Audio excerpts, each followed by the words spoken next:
Bonjour et bienvenue dans la revue de presse hebdo et audio du secteur retail e-commerce en France, proposée par les Digital Doers en partenariat avec le One-to-One Retail e-commerce de Monaco. Nous sommes le 13 décembre et après le résumé de l'actualité, voici les 5 articles sommaires cette semaine. Le cadeau de Noël de seconde main prend de la valeur, à lire sur e-commerce mag. TikTok Shop débarque en Europe, une révolution du e-commerce en vue, à lire sur Siècle Digital. La filière mondiale du textile habillement préoccupée mais confiante avant d'entamer 2025, à lire sur Fashion Network. Inditex a dégagé un bénéfice record de 1,68 milliard d'euros au troisième trimestre, à lire sur Fashion United. Et enfin, ce que l'acquisition d'About You par Zalando révèle sur l'évolution du B2B dans la mode, à lire sur French Web. Je vous le rappelle, sur le site lesdigitaldoers.com, vous avez accès à une revue de presse éditée sur LinkedIn et qui rassemble les articles publiés dans la semaine sur les sites de news de notre écosystème. Vous pouvez vous y abonner pour recevoir chaque vendredi un digest de l'actualité dans votre boîte email. De cette revue de presse, je vous lis sans interprétation une sélection de quelques articles qui m'ont semblé pertinents à partager. Je vous souhaite donc une bonne écoute, évidemment, toujours sans coupure. Synthèse de la revue de presse. Cette semaine, les actualités du secteur ont été marquées par des acquisitions stratégiques, des initiatives innovantes et des mouvements significatifs sur le plan international. Retour sur les éléments les plus saillants qui influencent le retail et le e-commerce. Stratégie de développement des plateformes et marketplace. La récente acquisition d'Adspert par Mirakl illustre l'essor du retail média devenu un levier essentiel pour les marketplaces. Cette opération visant à renforcer l'offre publicitaire de Mirakl grâce à l'optimisation des campagnes PPC via des algorithmes prédictifs confirme la montée en puissance de la publicité ciblée dans le commerce en ligne. Dans le même registre, TikTok Shop a renforcé sa position en Europe, misant sur un modèle de commerce intégré à sa plateforme de contenu social. Cette approche combine viralité et influence pour proposer une expérience d'achat immersive et directe, bouleversant les modèles traditionnels du e-commerce. Parallèlement, Zalando s'illustre également avec son projet d'acquisition d'About You, combinant leurs plateformes Skyle et Zeos pour proposer des solutions B2B avancées. Cette stratégie reflète une consolidation du marché et une diversification des revenus dans un contexte de compétition accrue. Black Friday, une opportunité et controverse. Si le Black Friday reste un événement incontournable, l'édition 2024 a suscité des résultats contrastés. La baisse des ventes en ligne, moins 3,3%, et le report tardif de la date ont pénalisé les commerçants, alors que le commerce physique a enregistré une fréquentation stable. Cependant, les appels au boycott du Black Friday, notamment parmi les commerçants indépendants, révèlent une prise de croissance croissante sur les impacts de la surconsommation.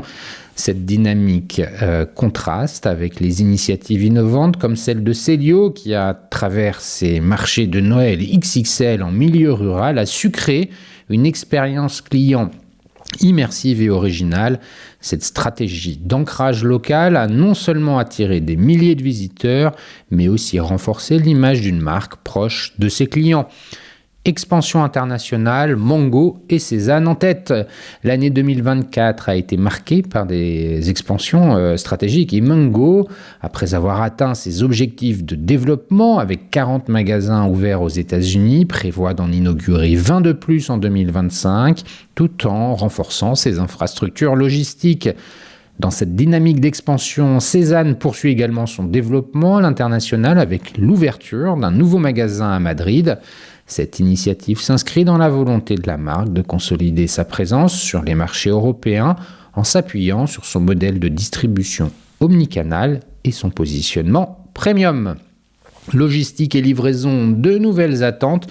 La livraison reste un point crucial pour le commerce en ligne. Les consommateurs adoptent de plus en plus les points relais et quasi automatiques, tout en valorisant des critères comme la gratuité et la rapidité. Une étude récente souligne également l'importance croissante des éco-scores dans le choix de livraison répondant à une sensibilité écologique accrue. Régulation et confiance, la pression augmente aux États-Unis. La mise sous supervision de Google Pay par le CFPB reflète une attention réglementaire accrue sur les plateformes de paiement. Ce contexte réglementaire pourrait préfigurer des changements similaires en Europe, où des questions de transparence et de protection des consommateurs gagnent en importance. Le textile-habillement entre confiance et défi. Enfin, le secteur textile, bien que pénalisé par la concurrence des marques low-cost comme Shein, affiche un certain optimisme. Inditex, maison mère de Zara, a enregistré des bénéfices records grâce à une politique de contrôle des coûts et une solide présence omnicanale, tandis que le baromètre ITMF met en lumière une reprise progressive des commandes mondiales. En conclusion, alors que cette semaine a été riche en mouvements stratégiques et en initiatives audacieuses, les acteurs du retail et du e-commerce montrent une fois de plus leur capacité à innover et à s'adapter. Cette réactivité face aux opportunités et aux contraintes réglementaires confirme la vitalité d'un secteur en constante effervescence.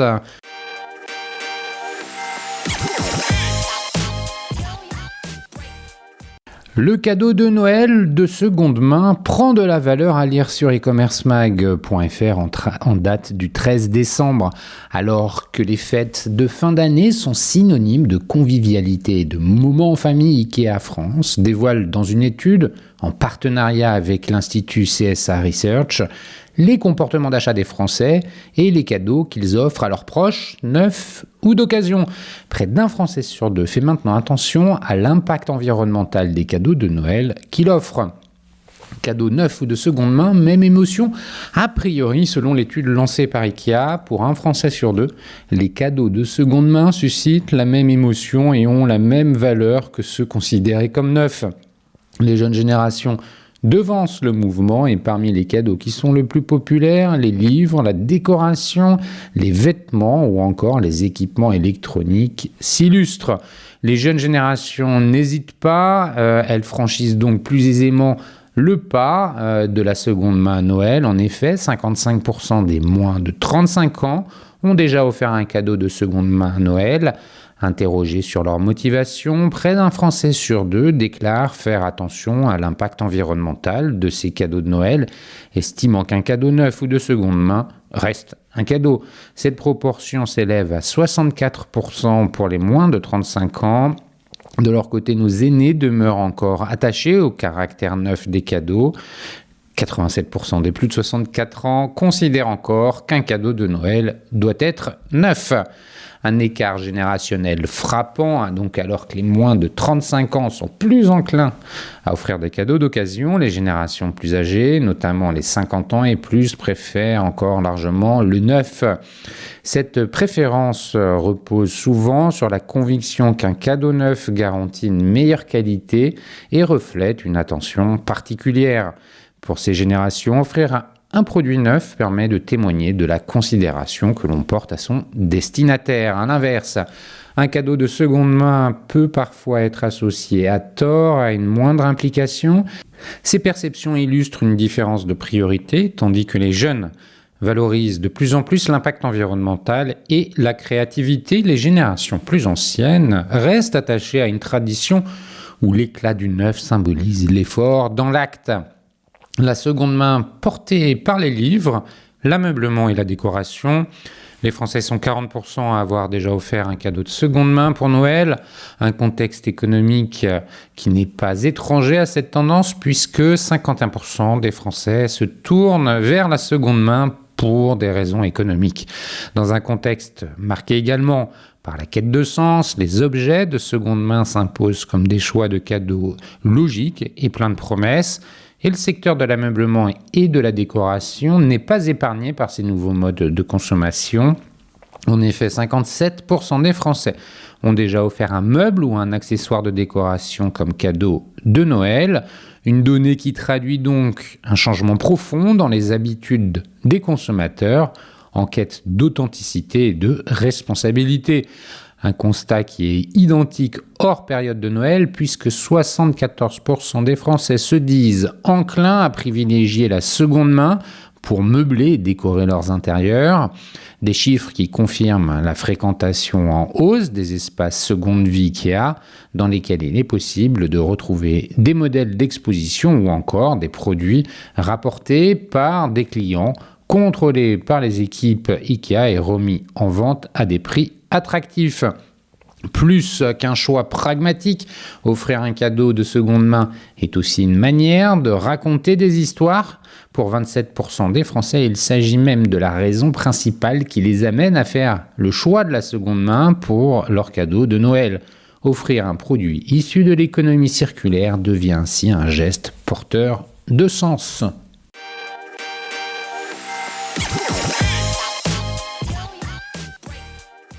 TikTok Shop débarque en Europe, une révolution e-commerce en vue, à lire sur lesiècledigital.fr en date du 11 décembre.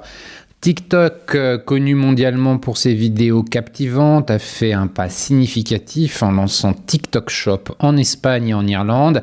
Cette initiative traduit les efforts de ByteDance, la maison mère de TikTok, pour conquérir le marché européen du e-commerce après des succès retentissants aux États-Unis et en Asie.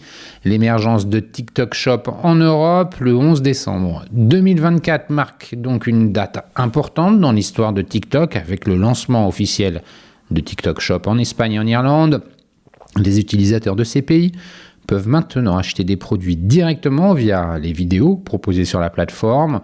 De nombreux créateurs de contenu ont saisi cette opportunité pour ouvrir leurs propres magasins digitaux, proposant une gamme variée de produits allant des appareils électroménagers aux compléments alimentaires. Cette initiative survient alors que TikTok continue d'élargir ses horizons après des essais au Royaume-Uni en 2021. Ces premiers tests ont révélé le potentiel et les défis liés à l'intégration du shopping dans une application sociale. Suite à ces retours mitigés, ByteDance semble déterminé à raffiner son modèle et à capturer une part toujours plus grande du marché du e-commerce en Europe. Un modèle économique basé sur la créativité et l'influence. Contrairement au modèle traditionnel de vente en ligne, TikTok Shop mise sur la combinaison unique de vidéos engageantes et de commerce en ligne. Grâce à la popularité des influenceurs sur la plateforme, les produits peuvent rapidement devenir viraux, atteignant des millions de potentiels acheteurs à travers des recommandations authentiques et personnelles. Selon Bloomberg News, les prix des articles disponibles sur TikTok Shop varient de 3 à 60 €, couvrant des catégories diverses telles que la beauté, les biens de consommation courante et les appareils ménagers. Ce large éventail attire un public diversifié, des jeunes adultes à la recherche de tendances, aux ménages cherchant des offres avantageuses. Succès aux États-Unis, un tremplin pour l'Europe. Aux États-Unis, TikTok Shop a déjà prouvé son efficacité durant le Black Friday. La plateforme a enregistré des ventes colossales de plus de 100 millions de dollars en une seule journée, témoignant de l'engouement des Américains pour le shopping vidéo guidé. Avec plus de 170 millions d'utilisateurs mensuels aux États-Unis seuls, ce succès appuie la stratégie de ByteDance d'étendre cette offre à d'autres marchés importants, y compris l'Europe. ByteDance prévoit d'amplifier encore sa présence aux États-Unis, visant un objectif audacieux de 17,5 milliards de dollars de volume de marchandises pour l'année. Ce modèle de réussite inspire la vision de croissance européenne où TikTok souhaite défier les marketplaces bien établis comme Amazon et les nouvelles entreprises chinoises de commerce électronique. Défis réglementaires et sécurité nationale. Le chemin de TikTok vers l'expansion mondiale n'est pas sans embûches. Aux États-Unis, l'administration Biden est préoccupée par la sécurité nationale concernant cette application détenue par des intérêts chinois. Une loi de désinvestissement ou d'interdiction a été confirmée par le tribunal fédéral, ajoutant une couche de complexité aux ambitions internationales de TikTok. Malgré ces obstacles législatifs, le réseau social continue de prospérer, démontrant que les questions de sécurité n'ont pas significativement freiné l'intérêt des utilisateurs américains. Il reste à voir comment ces enjeux influenceront l'expansion en Europe, où les régulations en matière de données et de sécurité sont également strictes. L'avenir du shopping in-app entre technologie et personnalisation. TikTok ne se contente pas seulement de lancer des boutiques en ligne, la plateforme investit massivement dans l'intelligence artificielle pour améliorer l'expérience utilisateur. Des outils comme Symfony Creative Studio permettent aux annonceurs de créer des vidéos interactives quasi instantanément, rendant les campagnes publicitaires plus accessibles et personnalisées. La capacité de TikTok à utiliser l'IA pour proposer des contenus adaptés aux préférences individuelles des utilisateurs stimule non seulement l'engagement, mais aussi les ventes. Les algorithmes identifient les centres d'intérêt des utilisateurs et diffusent des vidéos de live shopping pertinentes, augmentant ainsi les chances de conversion. Avec la croissance continue de TikTok Shop, la plateforme a le potentiel de se transformer en une véritable social retail marketplace. Le prêt de 11 milliards de dollars récemment contracté par Douyin, l'application sœur de TikTok en Chine, symbolise les énormes investissements destinés à soutenir cette expansion.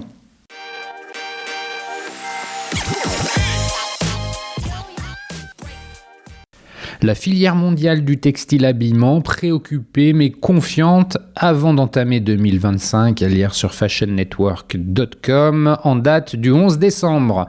En dépit des défis récents, fabricants textiles, confectionneurs, fabricants de machines et détaillants restent optimistes quant aux perspectives commerciales. L'inquiétude suscitée précédemment par le ralentissement de la demande mondiale recule face à d'autres enjeux, indique le dernier baromètre réalisé par l'International Textile Manufacturer Federation. Interrogés fin novembre, les professionnels internationaux du textile habillement rapportent une amélioration des prises de commandes au niveau mondial, sous l'impulsion de l'activité en Amérique du Sud, mais également en Afrique. Le marché européen, de même que le secteur des machines textiles, ont eux profité de la reprise la plus faible observée à l'échelle internationale. Les annulations de commandes auraient continué à diminuer au cours des dernières semaines, confirmant une tendance qui s'est désormais établie sur 14 mois. Le carnet de commandes moyen des entreprises de la filière s'élèverait désormais à 2,1 mois, une légère baisse, derrière laquelle la fédération voit cependant des signes d'une reprise en cours. Les niveaux de stock tout au long de la chaîne de valeur du textile continuent de diminuer dans le monde entier, indique le rapport de l'ITF-MF, qui pointe que c'est du côté des entreprises africaines que les stocks les plus élevés sont constatés, tandis que c'est sur le marché de l'habillement que la filière affiche ses niveaux de stock les plus bas. L'inquiétude suscitée par le ralentissement de la demande se replie désormais face à d'autres défis gagnants en importance dans la filière. Les dirigeants évoquent ainsi, sans surprise, les tensions géopolitiques à la veille d'une nouvelle guerre économique sino-américaine. Mais les prix élevés de l'énergie et l'inflation persistante sont également des sujets d'inquiétude. Il est intéressant de noter que le manque de travailleurs ou de talents à recruter arrive en 3e position des préoccupations, indique l'ITMF, un constat qui parcourt la filière dans sa globalité, mais qui frappe particulièrement l'Europe, ce qui a poussé les industries du textile, habillement, cuir et chaussures à en faire l'une de leurs priorités dans les 5 prochaines années.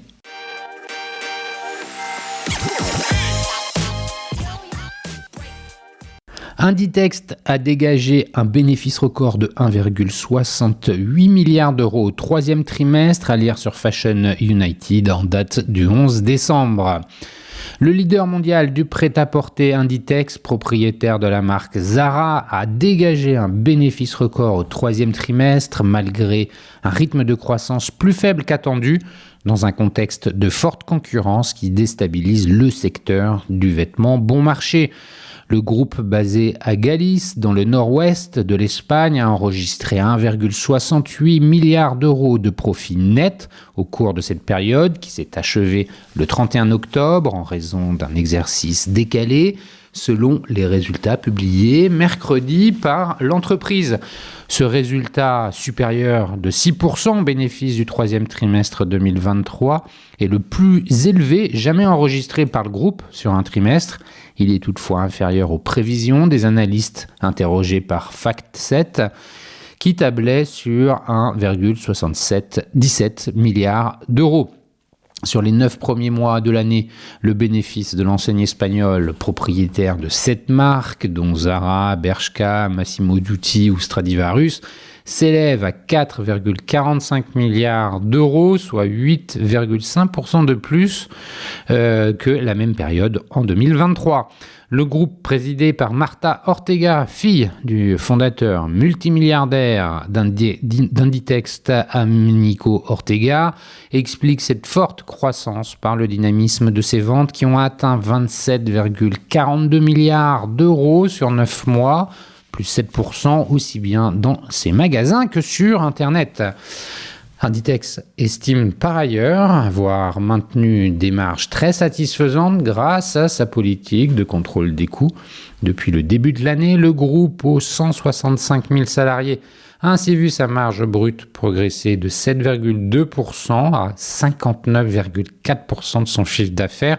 Ces chiffres sont néanmoins en deçà de ce qui était attendu, souligne dans une note Yvan San Félix, analyste chez Renta4, pour qui les ventes de l'enseigne galicienne ont été notamment pénalisées ces derniers mois par un effet de change négatif. Les résultats d'Inditex ne sont pas à la hauteur des attentes, abonde Bankinter, qui insiste sur le ralentissement des ventes et souligne que les coûts opérationnels ont augmenté plus vite que les ventes au cours des 9 derniers mois. Correction boursière à la Bourse de Madrid. Les résultats du géant de la mode de bon marché, engagés depuis plusieurs années dans une stratégie de montée en gamme, ont été accueillis défavorablement, le titre perdant 4,68% dans un marché en légère baisse. Malgré cette évolution, Inditex se dit optimiste pour les mois à venir, ses ventes ayant continué à progresser au début du quatrième trimestre, plus 9% sur un an, à niveau de change constant entre le 1er novembre et le 9 décembre, dans un environnement pourtant compliqué. La filière textile est en effet confrontée depuis plusieurs années à une concurrence de plus en plus rude avec l'essor de marques ultra low cost, comme l'enseigne d'origine chinoise Shein ou l'irlandaise Primark, qui déstabilise les acteurs traditionnels du prêt-à-porter. À ce stade, ce contexte n'a pas affecté le groupe galicien, dont les résultats sont en hausse depuis 15 trimestres consécutifs désormais, mais plusieurs de ses concurrents, dont le suédois H&M, numéro 2 mondial de l'habillement, ont vu leur rentabilité chuter. La maison mère de Zara va-t-elle finir à son tour rattrapée par la concurrence du low cost ? Dans sa note, Bankinter se montre rassurant en jugeant les fondamentaux et le modèle de l'entreprise du groupe espagnol très solide. À la différence de nombreuses entreprises du secteur, les analystes de la banque espagnole disent toutefois s'attendre à une correction sur les marchés boursiers. Les investisseurs prenant acte du fait qu'Inditex aura des difficultés à augmenter ses marges à des niveaux très élevés sur le long terme. Le groupe de textile, qui avait été chahuté à l'arrivée de Marta Ortega à la tête de l'entreprise début 2022, a connu ces derniers mois une période d'euphorie boursière sur un an. Le titre d'Inditex a gagné près de 40%, amenant sa capitalisation à dépasser les 160 milliards d'euros.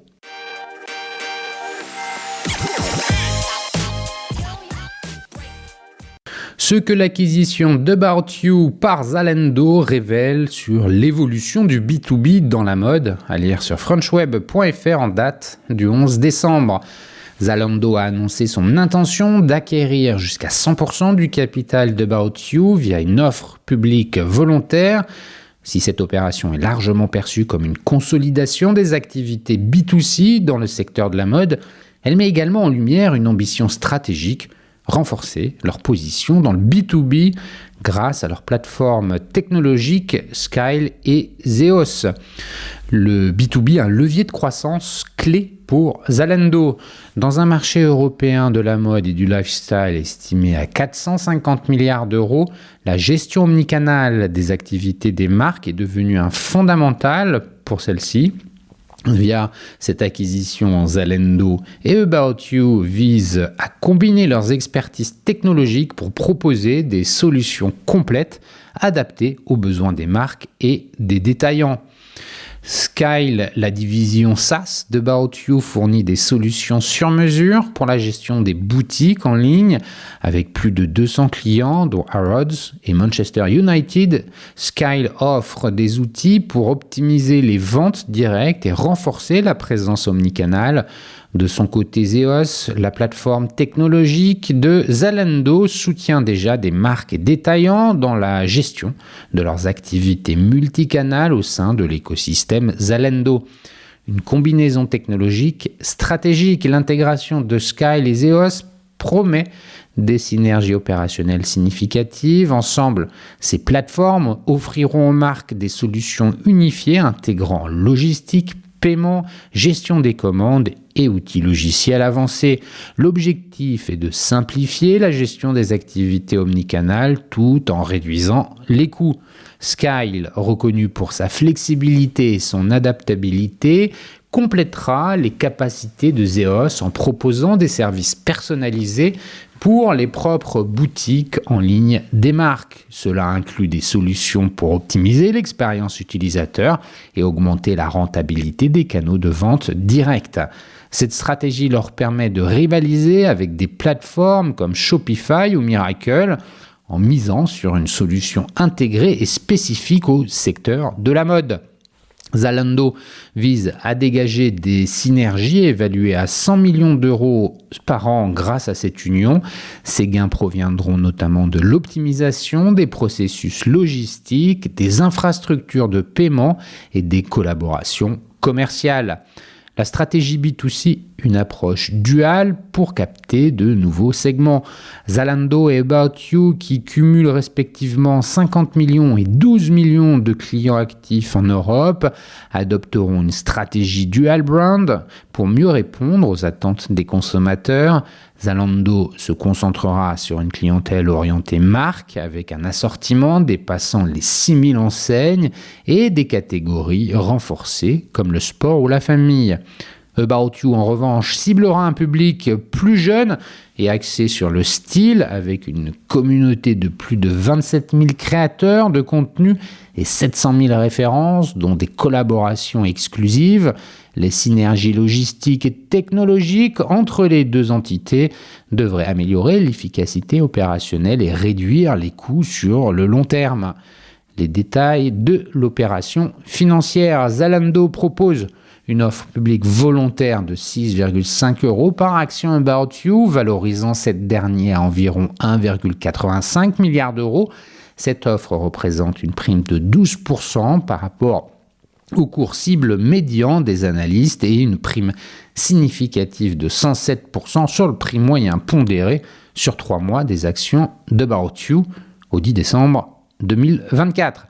Les principaux actionnaires d'About You, incluant Autogroup, Autofamily, Heartland et le management, représentent 73% du capital social, ont signé des accords contraignants pour vendre leur part à Zalando. Cette acquisition sera financée en partie par des liquidités existantes et des lignes de crédit.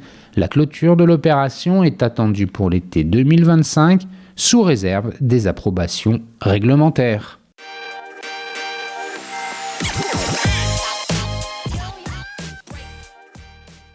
Et voilà, c'est fini pour cette semaine. Merci de m'avoir écouté. N'oublie pas de vous abonner à la revue de presse sur le site lesdigitaldoers.com. Si vous aimez l'exercice de cette revue de presse Retail e-commerce dans sa vision audio, n'hésitez pas à me le faire savoir en m'envoyant des messages sur LinkedIn et mieux encore en la faisant connaître autour de vous. Enfin, un dernier message d'auto-promo avec les Digital Doers. Je produis des chaînes de podcasts thématiques pour les prestataires de services de notre écosystème. Donc, si vous souhaitez animer la prise de parole de votre marché, c'est l'occasion d'inviter des clients et des prospects à venir converser avec vous autour de votre proposition de valeur. Vous êtes intéressé, alors contactez-moi. D'ici là, portez-vous bien et à la semaine prochaine.